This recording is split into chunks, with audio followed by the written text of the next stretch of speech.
Next kingdom आपका protista है, जहाँ पे मोनेरा के बारे में हमने पढ़ लिया था। कुछ कैरेक्टरिस्टिक थे, जैसे मोनेरा का जो भी कैरेक्टरिस्टिक है, जैसे कि unicellular prokaryote.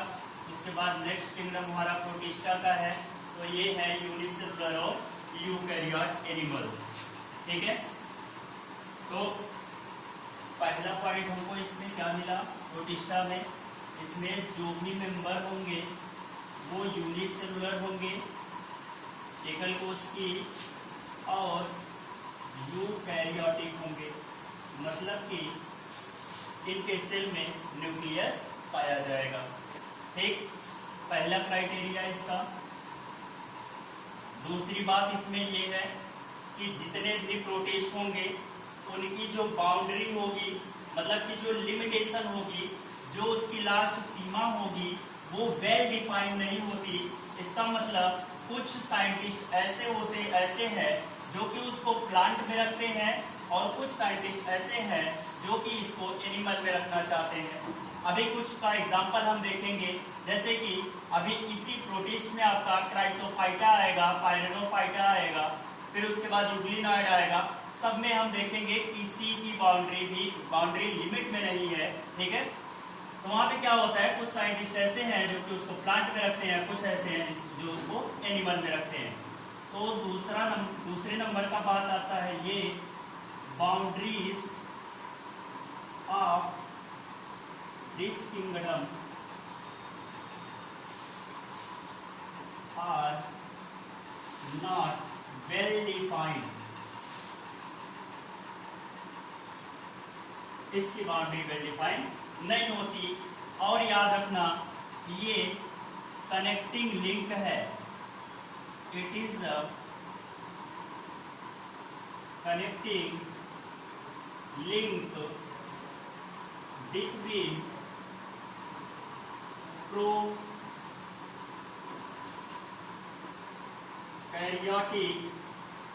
And unicellular kingdom monera and eukaryotic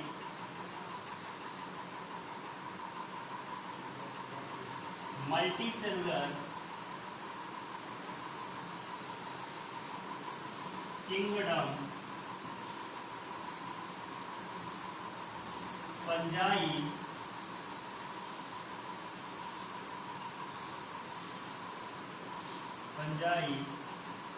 Animalia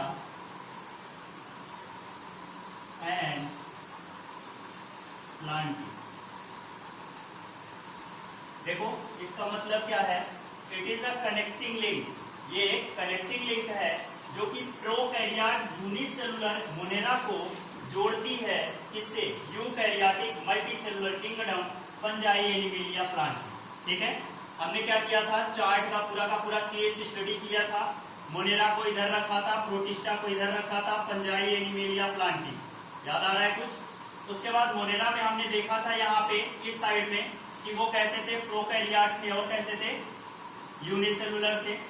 फिर उसके बाद हम इसमें आ जाते हैं आपका प्रोटिस्टा में। प्रोटिस्टा में हमने क्या देखा था, यूनिसेलुलर है लेकिन कैसे, यूकैरियोटिक है। ठीक, अब ये दोनों कैसे थे, यूनिसेलुलर थे। अब इसके बाद तीसरे जैसे ही आते हैं फंजाई एनिमिलिया या फिर प्लांटी, कैसे होते हैं, सभी मल्टीसेलुलर होते हैं। इसका मतलब 2 किंगडम हमको कैसा मिला, यूनिसेलुलर का, और 3 किंगडम कैसा हुआ, मल्टीसेलुलर का। ठीक है, फिर उसके बाद एक बार हम इसके सेलुलर ऑर्गेनाइजेशन की बात करते हैं, तो एक फाइलम सिर्फ हमको मिलेगा, वो प्रोकैरियोट का है, बाकी चारों कैसे हैं, यूकैरियोट के हैं। ठीक है, बाकी चारों कैसे हैं, यूकैरियोट के हैं। तो आप देखो तो इस तरीके से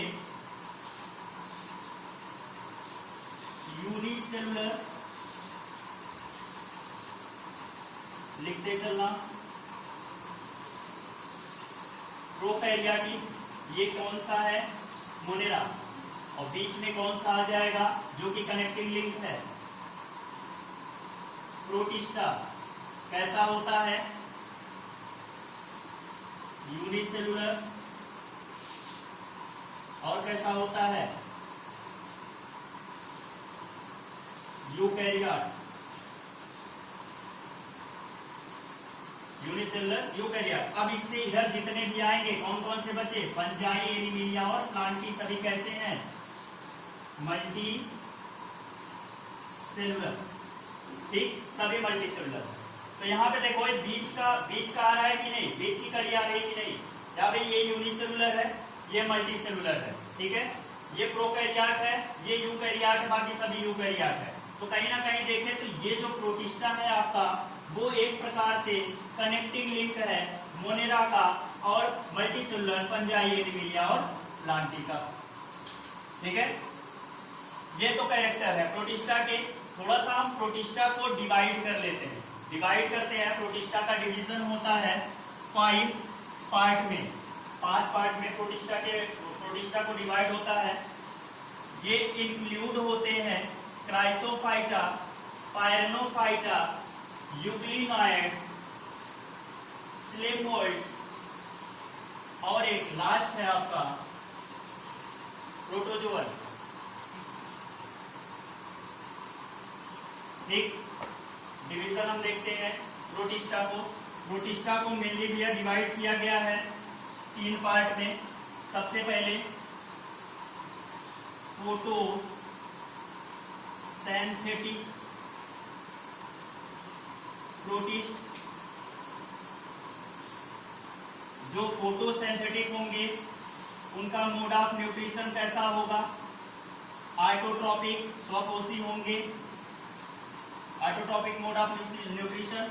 इसके बेस पे इसको 3 पार्ट में डिवाइड कर दिया गया है फोटोसिंथेटिक प्रोटिस्टेट को। सबसे पहला जो है वो क्राइसोफाइटा होता है, क्राइसोफाइटा। ठीक, यहाँ पे क्राइसो मीन्स होता है गोल्डन, क्राइसो मीन्स गोल्डन होता है, और फाइटा मीन्स प्लांट होता है, पौधा होता है। ठीक है, पादप होता है। तो ये क्या होते हैं, यहाँ पे फाइटा की जगह ग्रीन कलर के हम एल्गी लिखते हैं, एल्गी। क्राइसोफाइटा को जनरली क्या बोलते हैं, गोल्डन एल्गी। ठीक है, और एल्गी है इसीलिए ये कैसा है, आइटोट्रॉपिक है, और इसीलिए ये फोटोसिंथेटिक है। ठीक है, तो ये गोल्डन एल्गी हो गया। एग्जाम्पल हम देखते हैं इसका एग्जाम्पल है डायटम। ठीक, इसके बारे में अभी हम डिटेल स्टडी करेंगे। डायटम नेक्स्ट हमारा क्या आता है फोटोसिंथेटिक प्रोटिस्ट में,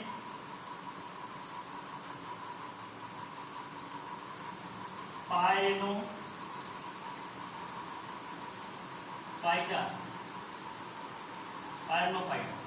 जनरली पायरेनो मीन्स अगर आप देखोगे तो ये फायर से रिलेटेड है, फायर, पायरेनो मीन्स फायर होता है, और फाइटा मीन्स प्लांट या फिर एल्गी। ठीक है, फायर इसको क्यों कहते हैं, क्योंकि ये जो पायरेनोफाइटा का आपका क्लास है ये बायोल्यूमिनेसिटी शो करता है। बायोल्यूमिनेसिटी क्या होता है, इसके जितने भी मेंबर होते हैं वो लाइट को इमिट करते हैं। ठीक है, लाइट को छोड़ते हैं। ठीक, जैसे अभी इसी में पढ़ाऊंगा तो कुछ एनिमल ऐसे होते हैं, जैसे अभी यूग्लिना में बताऊंगा मैं आपको। यूग्लिना में एक स्पॉट होता है, आई स्पॉट होता है, वो लाइट को इमिट करता है। तो जितने भी आपके अभी यहाँ पे फ्लैजिला दिखेगा, जब मूवमेंट होता है उनका, ठीक है, समुद्र में, तो क्या होता है वो लाइट को इमिट करते हैं और अपने रास्ते को ढूंढते चलते हैं, और इसी तरीके से उनका लोकोमोशन होता रहता है। तो इसमें जितने भी मेंबर आएंगे आपके पायरेनोफाइटा में, वो सभी कैसे होंगे, बायोल्यूमिनेसिटी शो करेंगे। फायर एल्गी एग्जांपल इसका क्या होता है,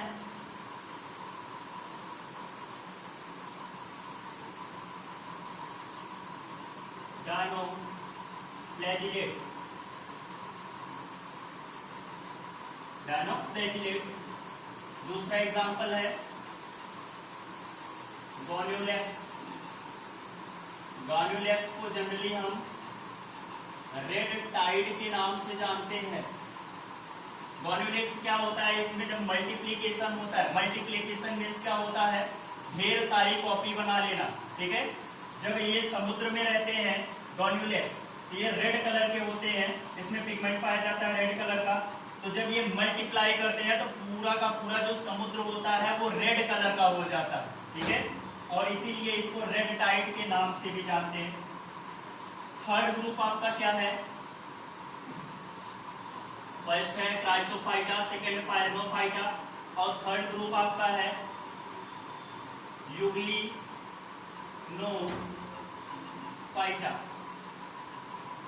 यूग्लिनोफाइटा एग्जाम्पल क्या है इसका? यूग्लिना, ठीक। तो याद रखना ये डिवीजन पहला फोटोसिंथेटिक, प्रोटिस्ट एंड आइसोट्रॉपिक होते हैं, ठीक है। पहला क्या है? क्राइसोफाइटा, गोल्डन एल्गी, एग्जांपल कैसा है? डेस्मिड। फिर उसके बाद दूसरे में आप आओगे तो पायरेनोफाइटा, फायर एल्गी के नाम से जाना जाता है। फायर एल्गी क्यों नाम रखा गया? क्योंकि इसमें जितने भी एनिमल आएंगे सब लाइट को इमिट करेंगे, बायोल्यूमिनेसिटी की प्रॉपर्टी होती है। एग्जांपल क्या होगा इसका? डायनोफ्लैजिलेट या फिर गॉन्यूलेक्स, ठीक है। गॉन्यूलेक्स को रेड टाइड के नाम से भी जाना जाता है क्योंकि इनकी मल्टीप्लिकेशन की जो रेट होती है बहुत ही तेज होती है। जब ये समुद्र में मल्टीप्लाई करते हैं, ढेर सारी कॉपी बनाते हैं अपनी, तो पूरा का पूरा समुद्र भर जाता है रेड कलर से, इसीलिए इसका नाम रेड टाइड के नाम से भी जाना जाता है। यूग्लिनोफाइटा क्या होता है? इसका एग्जांपल यूग्लिना है। अभी इसको हम बढ़िया से स्टडी करेंगे, ठीक है। यहाँ पे सेकेंड हमारा डिवीजन क्या आता है? प्रोटोजोआ। इसमें क्या आते हैं? प्रोटोजोअन आते हैं। अब प्रोटोजोअन कैसा होता है? क्योंकि प्रोटोजोआ एक क्या है? एनिमल है, और एनिमल जो होते हैं उनका न्यूट्रिशन कैसा होता है? होलोजोइक न्यूट्रिशन होता है। अगर सही देखें तो हेटेरोट्रॉपिक मोड ऑफ न्यूट्रिशन होता है, हमने सब कुछ पहले पढ़ा हुआ है। हेटेरोट्रॉपिक मोड ऑफ न्यूट्रिशन होगा कि नहीं? क्या एनिमल कभी अपना भोजन बनाते हैं खुद से? नहीं। फोटोसिंथेसिस से बनाते हैं? नहीं। तो इसीलिए ये कैसे होते हैं? दूसरे पे निर्भर होते हैं, और इसीलिए ये हेटेरोट्रॉप होते हैं। अब देखो प्रोटोजोआ को डिवाइड कर दिया गया है on the base of locomotory organ, ठीक है। जिसमें सीलिया पाया जाएगा लोकोमोशन करने के लिए, सीलिएटा नाम दे दिया गया, ठीक है। अभी लिखते हैं, सीलिएटा नाम दे दिया गया, और उसका एग्जांपल हो गया पैरामीशिया। जिसमें स्यूडोपोडिया पाया गया उसको अलग नाम दे दिया गया, और उसका एग्जांपल कर दिया गया अमीबा, ठीक है। नेक्स्ट एक है फ्लैजिला, जिसमें पाया गया जूफ्लैजिलेट, उसको नाम दे दिया गया अलग से, ठीक है, ट्राइकोनोसोमा। तो यहाँ पे इसको लोकोमोटरी ऑर्गन के बेस पे इसको डिवाइड करें तो सबसे पहले हमारा क्या आता है?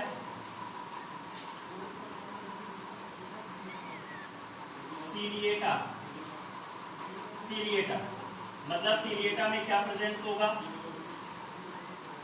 प्रेजेंस ऑफ सीलिया, सीलिया प्रेजेंस होगा। एग्जाम्पल क्या होगा इसका? पैरामीशियम, ठीक है। पैरामीशियम में क्या प्रेजेंट होता है? सीलिया। नेक्स्ट क्या होगा? फ्लैजिलेट या फिर जूफ्लैजिलेट। फ्लैजिलेट,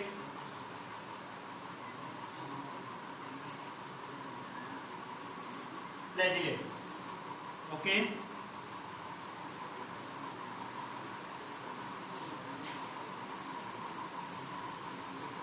एग्जाम्पल क्या होगा इसका? इसमें क्या प्रेजेंट होगा? Locomotory organ, presence of flagella, presence of flagella. Example क्या होगा? इसमें फ्लैजिला प्रेजेंट होता है ट्राइकोनोसोमा,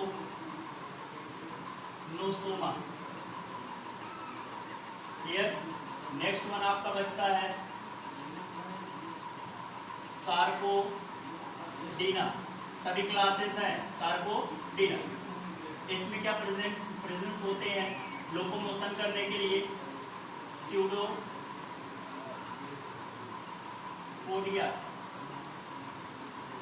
एग्जाम्पल क्या होता है इसका? अमीबा या फिर Entamoeba.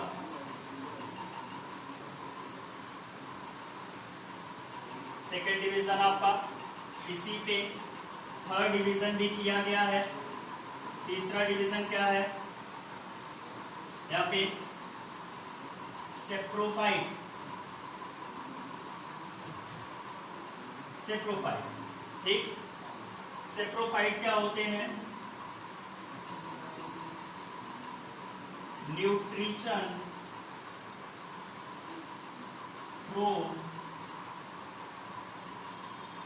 Dead and decaying matter.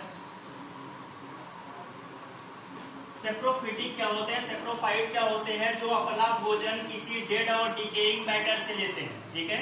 सड़े गले पदार्थों से जो भोजन लेते हैं वो कैसे होते हैं, सेप्रोफाइट होते हैं। तो इसमें आपका एक क्लास आता है, एक डिवीजन आता है जिसका नाम है स्लिम मोल्ड, ठीक। स्लिम मोल्ड्स आता है और एग्जांपल इसका क्या है, मलेरिया पैरासाइट, क्या नाम है, प्लाज्मोडियम मलेरिया पैरासाइट। क्लियर। एक बार हम लोग रिवीजन करते हैं, ठीक। एक बार रिवीजन करते हैं, किंगडम प्रोटिस्टा में क्या था, यूनिसेलुलर यूकैरियोटिक थे, ठीक। और दूसरा पॉइंट क्या था इसमें, इनकी जो बाउंड्री होती है वेल डिफाइंड नहीं होती, क्यों, क्योंकि ये कुछ ऐसे होते हैं जो कि एनिमल का कैरेक्टर भी रखते हैं और कुछ प्लांट का भी कैरेक्टर रखते हैं, ठीक है। इनको लिंक कहा जाता है किसके किसके बीच का, एक तो मोनेरा, मोनेरा का किंगडम कैसा होता है, यूनिसेलुलर प्रोकैरियोटिक होता है, और इधर तीनों फंजाई, एनिमिलिया और प्लांटी, उसके बीच का किंगडम है, ठीक है। मल्टीसेलुलर और यूनिसेलुलर के बीच का कनेक्टिंग लिंक बोला जाता है, ठीक। उसके बाद इसकी डिवीजन करें तो सबसे पहले ये तीन डिवीजन में डिवाइड होता है। एक तो फोटोसिंथेटिक, कुछ इसमें ऐसे होते हैं जो कि फोटोसिंथेसिस प्रकाश संश्लेषण की प्रक्रिया करते हैं, कुछ ऐसे होते हैं जो अपना भोजन खुद से नहीं बनाते, और कुछ ऐसे होते हैं जो अपने भोजन की प्राप्ति के लिए किसी सड़े गले पदार्थों पर निर्भर रहते हैं, ठीक। अगर हम देखें फोटोसिंथेटिक प्रोटिस्टेंट के बारे में, जो प्रकाश संश्लेषण से अपना भोजन खुद बनाते हैं, तो इसमें हमारे तीन आते हैं। सबसे पहले क्राइसोफाइटा आता है, जिससे हम गोल्डन एल्गी या फिर डेस्मिड के नाम से भी जानते हैं, गोल्डन एल्गी या फिर डेस्मिड के नाम से भी जानते हैं, और एग्जांपल है इसका डायटम। क्लियर। दूसरा है पायरेनोफाइटा, फायर एल्गी के नाम से जानते हैं। फायर नाम क्यों पड़ा, क्योंकि ये बायोल्यूमिनेसिटी शो करते हैं और इसका मतलब है ये लाइट को इमिट करते हैं, एग्जांपल है इसका डायनोफ्लैजिलेट, ठीक। और इसी का एक एग्जांपल है बोन्यूलेक्स, रेड टाइड के नाम से जानते हैं। मल्टीप्लिकेशन की प्रॉपर्टी बहुत ज्यादा होती है, एक स्टेज ऐसा आता है कि पूरा का पूरा समुद्र जो होता है वो रेड कलर का हो जाता है, this is called red tide. Next हमारे यूग्लिनोफाइटा, एग्जांपल है यूग्लिना। अब यूग्लिनोफाइटा का जो भी कैरेक्टर है बाद में पढ़ते हैं। फिर उसके बाद प्रोटोजोवन हेटेरोटॉपिक में आ जाते हैं, तो इसी का क्लास सब डिवाइड कर दिया गया है, जिसमें सीलिया पाया जाएगा, लोकोमोशन करने के लिए सीलिएटा नाम दे दिया जाएगा। एग्जांपल है पैरामीशियम, जिसमें फ्लैजिला पाया जाएगा, उसका नाम दे दिया गया फ्लैजिलेट, या फिर यहाँ पे जिसमें जैसे फ्लैजिला पाया गया, यहाँ पे ट्राइकोनोसोमा हो गया। फिर उसके बाद सार्कोडिना में क्या होता है, जिसमें स्यूडोपोडिया पाया जाता है, सार्कोडिना कहलाता है, एग्जांपल है अमीबा एंटोमीबा। फिर उसके बाद सेप्रोफाइट में इसको डिवाइड किया गया, मतलब कि वो एनिमल जो अपना भोजन किसी डिकेइंग मैटर से लेते हैं, एग्जांपल में आपका स्लेमोल्ड्स आ गया, इसका मतलब एग्जांपल इसका क्या है, प्लाज्मोडियम, जिसे हम मलेरिया पैरासाइट के नाम से भी जानते हैं, ठीक है। तो फोटोसिंथेटिक प्रोटिस्टेंट में आप देख रहे हो, हेटेरोटॉपिक में आप देख रहे हो, मेनली अब हमको क्या करना है, बड़े बड़े हेडिंग को एक विस्तार रूप से पढ़ना है। मतलब कि किंगडम प्रोटिस्टा में हम क्या क्या पढ़ेंगे, सबसे पहला अलर्ट रहना, क्राइसोफाइटा। दूसरा क्या पढ़ेंगे, पैरेनोफाइटा। तीसरा क्या पढ़ेंगे, यूग्लिनोफाइटा। चौथा क्या पढ़ेंगे, प्रोटोजोवन। पांचवा क्या पढ़ेंगे, स्लेमोल्ड्स, ठीक। याद रखना प्रोटिस्टा में क्या क्या आते हैं, क्राइसोफाइटा, पैरेनोफाइटा, उसके बाद आपका यूग्लिना, नेक्स्ट क्या आता है प्रोटोजोवन, और लास्ट क्या आता है स्लेमोल्ड्स आता है, ठीक।